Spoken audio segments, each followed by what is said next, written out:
ఇక అల్లు అర్జున్ పై కేసు A1గా సంధ్యా టాకీస్ యాజమాన్యం theatre management నిర్లక్ష్యం వల్లే ప్రమాదం. పుష్ప 2 షోకు అల్లు అర్జున్ వస్తున్నట్లు వాళ్ళు చెప్పలే.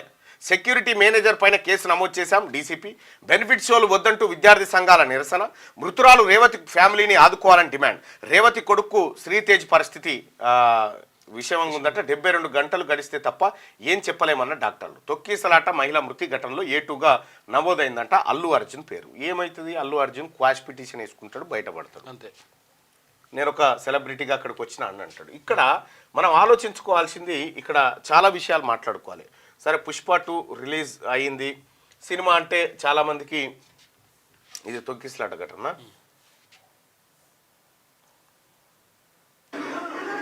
పాపం చచ్చిపోయింది. రైట్. ఇక్కడ అల్లు అర్జున్ ఆ తర్వాత సినిమా బృందం దీనిపైన వాళ్ళు ఏదో స్పందించినట్టు, మేము ఆదుకుంటామని ఏదో చెప్పినట్టు. సరే, అంతవరకు ఓకే. కానీ సినిమాలు వేరు, జీవితాలు వేరు. అభిమానం ఉంటుంది, అభిమాన నాయకుడు ఉంటాడు. అభిమానానికి నేను కూడా పవన్ కళ్యాణ్ గారిని అంటే సినిమా యాక్టర్గా అభిమానించను. సినిమా యాక్టర్గా ఆయన ఎప్పుడు అభిమానించను. ఆయన సినిమాలు చూడాలి ఫస్ట్. నేను ఆయనలో ఉన్నటువంటి మానవత్వాన్ని మాత్రమే, ఒక మంచిని మాత్రమే నేను కొద్దిగా అభిమానిస్తాను. ఆయన కానీ చిరంజీవి గారు కానీ బ్లడ్ బ్యాంక్ పెట్టో అదో ఇదో ఏదో సేవా కార్యక్రమాలు చేసుకుంటూ పోయారు. వాళ్ళని ఆ కార్యక్రమాల్లో హీరోగా చూస్తుంది తప్ప ఇంకో చోట చూడం. కానీ ఒక మాట చెప్తా, అల్లు అర్జున్ గారు ఫ్యాన్స్. నేను పొద్దున ఒకటి చదివిన, ఒక ఆయన పంపిండు, అది వీలైతే ఒక్కసారి చదివే ప్రయత్నం చేద్దాం. ఆ టెక్స్టు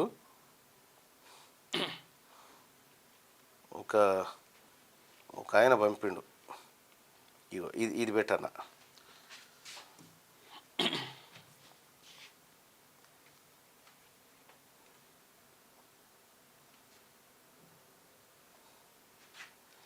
ఒక ఆయన ఒక టెక్స్ట్ పంపిండు పొద్దుగానే. డబ్బుకు లోకం దాసోహం. ఒరేయ్, సినిమాలు ఏమైనా కూడు పెడతాయా? పని చూసుకోరా సన్నాసి. ఒకప్పుడు పెద్దలు ఆనాటి కుర్రకారుకు పెట్టిన గడ్డి. రోజులు మారాయి, హీరోలు మారారు, అభిమానులు మారారు. మారనిది అభిమానం మాత్రమే. ఈనాటి పిచ్చి ఏనాటిదో. ఎన్నో ఏళ్ల క్రితం సీన్ తలైవర్ ఎంజీఆర్ సినిమా రిక్షాకారన్ తొలి రోజు ఆటకు వచ్చిన రిక్షా కార్మికులు తమ అభిమాన హీరో సినిమాల్లో ఫైట్ చేసినట్టు ఒత్తాడే మగానే అంటూ తలతో కొట్టుకొని నెత్తురు గారి ఆసుపత్రిలో చేరిన ఘటనలు ఉన్నాయట. సినిమాల్లో జరిగినటువంటి ఘటన చూసి హీరో వాళ్ళ దగ్గరికి పోయినట్టుగా మా దగ్గరకు కూడా వస్తారని చెప్పి తలలు వలగొట్టుకున్నట్టుగా రిక్షా కార్మికులు ఆసుపత్రిలో చేరిన ఘటనలు ఉన్నాయట. పాపం అభిమానులు ఇప్పుడు భూమిలో 6 అడుగుల లోతులో ఉంటారు. రజనీకాంత్ సినిమా ప్రారంభమయ్యి హీరో తెరపై కనబడగానే చేతిలో కర్పూరం వెలిగించి హారతి పట్టి చేతులు కాల్చుకున్న అభిమానులు ఉన్నారు. ఇప్పుడు వారందరూ బీపీ షుగర్ టాబ్లెట్స్ వేసుకుంటూ ఏదో బతుకు లాక్కొస్తుంటారు. అసలు అభిమానం అంటే తమిళనాట చూడాలి. పచ్చి స్త్రీలోలుడని మహిళా ఉద్ధారకుడిగా భ్రమించి అందలం ఎక్కించిన ఘనత వారిది. స్త్రీలోలుడిని వెర్రి 1000 రకాలు, ఎవడి పిచ్చి వాడికి ఆనందం. సినిమా ఒక ఫ్యాంటసీ. నిజ జీవితంలో తాను సాధించలేనిది హీరో తెరపై చేస్తే చూసి ఆ స్థానంలో తనను ఊహించుకొని కిక్ పొందడం, తాత్కాలికంగా కష్టాల్ని బాధల్ని మర్చిపోవడం. పైన చెప్పిన రిక్షా కార్మికునే తీసుకొద్దాం. వయసు 25, జీవితం గురించి కలలుగానే వయసు. తానేమో రోజంతా ఎండలో చెమటలు కక్కుతూ రిక్షా తొక్కితే కానీ డొక్కాడదు. ఎండకు ముఖం నల్లగా మట్టి కొట్టుకొని పోయి ప్రతి మనిషికి ఒక ఫ్యాంటసీ ఉంటుంది. కలలు కనాలి, వాటిని సాకారం చేసుకోవడానికి కష్టపడాలి. ఇంత ఓపిక, సహనం, పట్టుదల అందరికీ ఉండదు. ఫ్యాంటసీ లోకం ఎస్కేప్ అదో తుత్తి. తన అభిమాన హీరో వెండి తెరపై తనలాగే రిక్షా తొక్కుతాడు. బొచ్చు కుక్కతో ఇంపాల కారులో తిరిగే అందమైన అమ్మాయి ఆయన వెంట పడుతుంది. హీరో రిక్షా తొక్కి డబ్బు సంపాదించి కోటీశ్వరుడు అవుతాడు. సమాజంలో పేరు ప్రఖ్యాతులు పెద్దవారిని ఎదిరిస్తాడు. రూపాయి టికెట్, 3 గంటలు, కలలు నిజమవుతాయి. ఇంత తక్కువ రేట్లో ఇంత కిక్కిచ్చే విస్కీ గంజాయి ఉందా? ఇదే కదా ఇంద్రజాలం మహేంద్రజాలం. ఏమీ మారలేదా? 2 విషయాలు మారాయి. ఆ రోజుల్లో పెద్దలు గడ్డి పెట్టేవారు, నిజ జీవితం గురించి చెప్పేవారు. దాంతో ఆనాటి యువతకు బ్రేకులు పడేవి. ఇప్పుడు వయసు తప్పింది, బుద్ధి ఎదగని పెద్దలు ఎంతోమంది ట్రెండీగా కనిపించాలని వయసు పెరిగిన టీనేజ్ వారిలా సినిమా అభిమానం చూపుతుంటారు. ఇది వారి పిల్లలపై ప్రభావం చూపుతుంది. బ్రేక్ వేయాల్సిన అమ్మానాన్నే తగ్గేదేలే అంటూ రీల్స్ చేస్తూ పూనకాలు లోడింగ్ చేసుకుంటుంటే పాపం పసిపిల్లలు అదే లోకం అదే జీవితం అనుకుంటారు. అలాంటి బాబు ఒకడు పాపం ఊపిరి పీల్చుకోలేని స్థితిలో ఆసుపత్రిలో బయట లక్షలాది మంది పిల్లలు ఉన్నారు. ఒకడు ఆసుపత్రిలో బయట లక్షలాది మంది ఉన్నారు. అభిమానాన్ని డబ్బుగా ఎలా మార్చుకోవాలో అనే విషయంలో ఇప్పుడు మనోళ్ళు పిహెచ్డి చేసేశారు. ఆ రోజుల్లో అయితే మీడియా ఎంతో కొంత హద్దులు నీతి నియమాలు పాటించేది. ఒకప్పుడు సినిమా వార్తలు పత్రికల్లో వచ్చేవి కావు. మెల్లగా ట్రెండ్ మార్చేశారు. సినిమాకంటూ ఒక పేజీ, ప్రత్యేకంగా కొన్ని సినిమా పత్రికలు. ఇప్పుడు పూర్తి స్థాయి ఫైడ్ మీడియా విలువలు వలువలు ఎప్పుడో విప్పేసింది.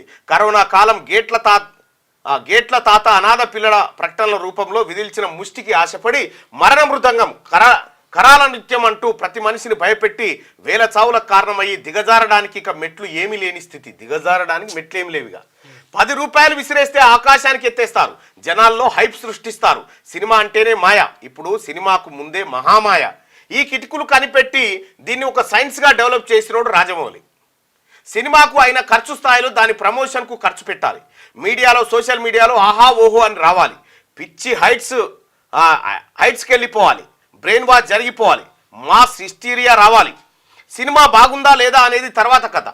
విడుదలైన రోజే చూసేయాలి. చూడకపోతే లైఫ్ వేస్ట్ అనే పూనకాన్ని తీసుకొని రావాలి. దేశంలో ఉన్న అన్ని సినిమా హాల్స్లో బొమ్మ పడాలి. 100 టికెట్ను 1000కో 500కో అమ్మేయాలి. టాక్ బయటకు రాకముందే కోట్లు గడించాలి. జనాల బకరాయిజాన్ని సొమ్ము చేసుకోవాలి. ఆ వచ్చిన డబ్బులో 10-20% ముందుగానే పబ్లిసిటీకి రాజకీయ నాయకులకు వాడి ఉంటారు. మిగిలింది లాభం. రాజమౌళి సార్ తర్వాత ఇప్పుడు అందరిది అదే ట్రెండ్.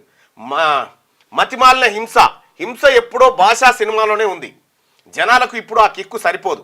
కాబట్టి తొలి సీన్ నుంచి నరకుడు, రక్త గోదావరులు, కావేరి లాజిక్ ఉండకూడదు. లాజిక్ లేని హింస KGFతో మొదలైంది. అఖండ, జైలర్ పెద్ద హీరోలైన మతిమాలిన హింస లేకుంటే బొమ్మ పడదు. కోట్లు ఖర్చు పెట్టి నీతులు చెప్పి చేతులు కాల్చుకుంటారేంది? మతిమాలిన జనాలకు ఏమి కావాలో అదే ఇస్తారుగా. రానున్నది మరింత మతిలేని హింస. అమ్మా నాన్నను వారి పెళ్లి రోజే చంపి అయ్యో కుయ్యో అని ఏడ్చాడు ఓ కుర్రాడు. ఇది నిన్నటి వార్త. సినిమాను సినిమాగా చూడాలి అనే వెర్రి నాగన్నలకు వ్యక్తులు, ముఖ్యంగా మానసిక పరిపక్వత లేని వారిని సినిమాలు తీవ్రంగా ప్రభావితం చేస్తాయనే విషయం తెలియదు.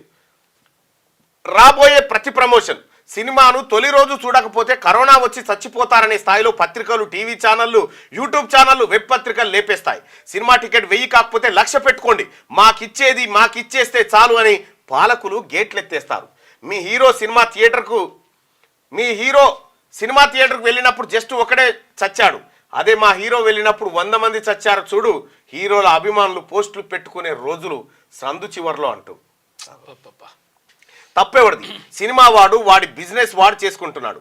మీడియా పాపం ప్రకటనల ఆదాయం దెబ్బతిని బతకలేని స్థితిలో కనీసం 1000 కోట్ల సినిమా వచ్చినప్పుడైనా 4 రూపాయలు సంపాదించుకోకపోతే ఎలా? బుద్ధి రావాల్సింది తల్లి తండ్రికి. బుద్ధులు చెప్పాల్సింది బడిలో. Real hero fake, real hero నాన్న. సినిమా వినోద సాధనం. అప్పుడప్పుడు చూడొచ్చు. సినిమా హీరో బాగా నటిస్తే ఆ నటనను ఇష్టపడచ్చు. అంతేకాని జై ఈ అయ్యా అంటూ కులాలు సంఘాలు పెట్టుకొని వెర్రి పుష్పాలు కాకూడదు. సినిమా వాళ్ళు మనలాంటి మనుషులే. వెండి తెరపై కనిపించేది ఒక భ్రమ. నిజ జీవితం వేరు, సినిమా వేరు. కార్గిల్ యుద్ధంలో బుల్లెట్స్కు అడ్డుపడినోడు, టెర్రరిస్టు ముఠా ముందు ప్రాణభయం లేక ఉరికినోడు, ప్రజా సమస్యల పట్ల నిజాయితీగా స్పందించేవాడు వీరు నిజ జీవితంలో హీరోలు. కలలుగాను వాటిని సాకారం చేసుకోవడానికి కష్టపడు అని ప్రతిబడిలో పిల్లలకు పాఠాలు చెప్పాలని చెప్పి ఒక ఆయన శుభోదయం అని పొద్దుగాలనే పెట్టిండు. నాకు ఏంద్రా ఇది అని చెప్పి చూస్తే ఇగో ఇది వాస్తవానికి సినిమా. ఇప్పుడు అల్లు అర్జున్ గారి పుష్ప 2 సినిమా ఉంది. పుష్ప 2 ఈ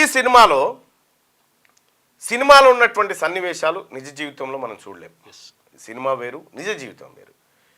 ఆయనకున్నటువంటి క్రేజు, ఆయనకున్నటువంటి అభిమానులు, ఆయనకున్నటువంటి ఫ్యాన్స్ హంగామా చేసుకుంటారు, చేసుకొని. కానీ అల్లు అర్జున్ గారి మామ కంచర్ల చంద్రశేఖర్ రెడ్డి గారు ఆయన ఎన్నికల్లో పోటీ చేస్తే అల్లు అర్జున్ గారు వచ్చి ప్రచారం చేసినా గెలవలే. అంటే నిజ జీవితాల్లో ఉండేటువంటి వాస్తవాలు వేరుంటాయి, సినిమాలు వేరుంటాయి. ఇక్కడ అల్లు అర్జున్ గారికి నేను ఒక మాట చెప్పదలుచుకున్నాను. వీళ్ళంతా నీ ఫ్యాన్స్, నీ కోసం రక్తం దారపోయడానికి సిద్ధంగా ఉండేటువంటి అభిమానులు. వీళ్ళంతా అభిమానులు కదా. వీళ్ళందరూ నీ కోసం రక్త తర్పణం చేస్తారు. వీళ్ళకు ఫ్రీ షో వేయచ్చు కదా, టికెట్ ఎందుకు పెంచినారు, టికెట్ ధర ఎందుకు పెంచి చూపించినారు? సరే కొంతమంది అభిమానులు అంటారు మా ఇష్టం, మా అభిమాన నాయకుని సినిమా 5,000 10,000 అయినా కొని చూస్తామంటారు. కానీ హీరోగా మీకు మీ అభిమానుల పట్ల ప్రేమ ఉండాలి కదా, అభిమాన సంఘాల పట్ల ప్రేమ ఉండాలి కదా. వాళ్ళకు ప్రత్యేక షో వేసి ఇగో ఈ థియేటర్లో అభిమాన సంఘాలకు వేస్తున్నా ఫ్రీగా చూడండి అని చెప్పి ఒక షో వేయచ్చు కదా. అభిమానుల దగ్గర కూడా అభిమానుల జేబులు లూటీ చేసేటువంటి సినిమా ఇది మీకు ఏ రకమైనటువంటి అభిమానాన్ని తెచ్చిపెడుతుంది? కాబట్టి ఇప్పటికే ఆ పుష్ప 2కి తేవలసినటువంటి హైప్ తీసుకొచ్చినారు. ఏంది సినిమా సారాంశం? ఎర్రచందనం దొంగతనం చేయడం. ఇదేనా సినిమా? ఎట్లా దొంగతనం చేయాలి? ఎర్రచందనం దొంగతనం చేసేటువంటి సినిమా. అంటే దానివల్ల ఎర్రచందనం దొంగతనం ఇప్పుడు ఎస్ ఒక పేద మురికి కూపాలన్నీ సాఫ్ చేసి గుడిసెలన్నీ తొలగించి అక్కడ పక్కా ఇల్లు కట్టించి ఆ పేదలను ఆదుకునేటువంటి ఒక సీన్ ఇస్తే దాని ద్వారా కొంత ఇప్పుడు ఏమి ఇన్స్పైర్ కావాలి ఈ సినిమా నుంచి? ఇన్స్పిరేషన్ ఏముంది ఈ సినిమాలో? నేనైతే చూడలే, అలా కామెంట్లు చూసి చెప్తా ఉన్నా ఇది ఏంది ఇది అని చెప్పి. కానీ ఒకటైతే సత్యం, అభిమాన సోదరులారా, సినిమా హీరోలకు అభిమానులు ఉంటారు. కానీ ఒక్కసారి పోయి మీ అమ్మ నాన్న జీవితాలను ఒకసారి తొంగి చూడండి, మీ అమ్మ నాన్న జీవితాలను ఒకసారి తొంగి చూడండి. వాళ్ళు ఎన్ని కష్టాలు, నష్టాలు, బాధలు, గాథలు ఓర్చుకొని మిమ్మల్ని ఈ స్థాయికి తీసుకొచ్చిన ఒక్కసారి ఆ జీవితంలోకి తొంగి చూస్తే అస్సలు హీరో మీ నాయనాడ, అస్సలు హీరో మీ నాయన, అస్సలు హీరోయిన్ మీ అమ్మ జీవితంలో వాళ్ళు కదా. Right right boy. అంటే వీళ్ళంతా ప్రెషర్ గ్రూపు. వీళ్ళకి ఫ్యాన్ అనేటువంటిది ఒక అది ఉంటుంది కాబట్టి ఆ ఫ్యాంటసీలో వెళ్ళిపోతూ ఉంటారు. కానీ వీళ్ళని ఒక్కరిని తీసుకొచ్చి ఆ జీవితంలో ఒక్కసారి వాళ్ళ తల్లిదండ్రుల జీవితం వరకు తీసుకపోతే మళ్ళీ అటువైపు చూడరు. ఎందుకంటే వాళ్ళ మైండ్లోకి పోయింది వేరే, వాళ్ళ మైండ్లోకి పోయింది వేరే. నేను అల్లు అర్జున్ ఫ్యాన్సే కాదు, అన్ని సినిమా అసలు మీరు లేకపోతే ఫ్యాన్సే లేకపోతే హీరో ఎవడా? ఫ్యాన్సే అసలు ఫ్యాన్సే. నందుకోరే మాట్లాడతారు తర్వాత రైట్గా మార్నింగ్ న్యూస్లో అల్లు అర్జున్ పైన కేసు నమోదైందని చెప్తా ఉన్నారు. అల్లు అర్జున్ పైన కేసు నమోదైంది కదా. ఇందులో అల్లు అర్జున్ రాక సందర్భంగా జరిగినటువంటి తొక్కిసలాట్లో మహిళ చనిపోయింది, బాబు సీరియస్గా ఉన్నాడు. కాబట్టి అల్లు అర్జున్ని ఈ కేసులో అరెస్ట్ చేస్తారా? శేసుడు గీసుడు ఏమీ ఉండదు. ఆడ ఘటనలో పాల్గొన్నటువంటి ఫ్యాన్స్ ఉంటారు చూడు, వాళ్ళు జైలు పాలవుతారు. రైట్, ఇగో ఇది సినిమా, అదో రకమైన సినిమా, ఇదో రకమైన డిఫరెంట్ సినిమా. అదేమో ఎర్రచందనం సినిమా, ఇదేమో ఇది గులాబీ చందనం సినిమా. ఇది గులాబీ చందనం సినిమా అంతే. అది ఎర్రచందనం, ఇది గులాబీ చందనం. క్యూ న్యూస్ లో పనిచేయటకు అనుభవం గల కెమెరామ్యాన్లు కావాలను సంప్రదించవలసిన నెంబర్లు 8688926084. qnewsads@gmail.com ను సంప్రదించండి. లైక్ చేయండి.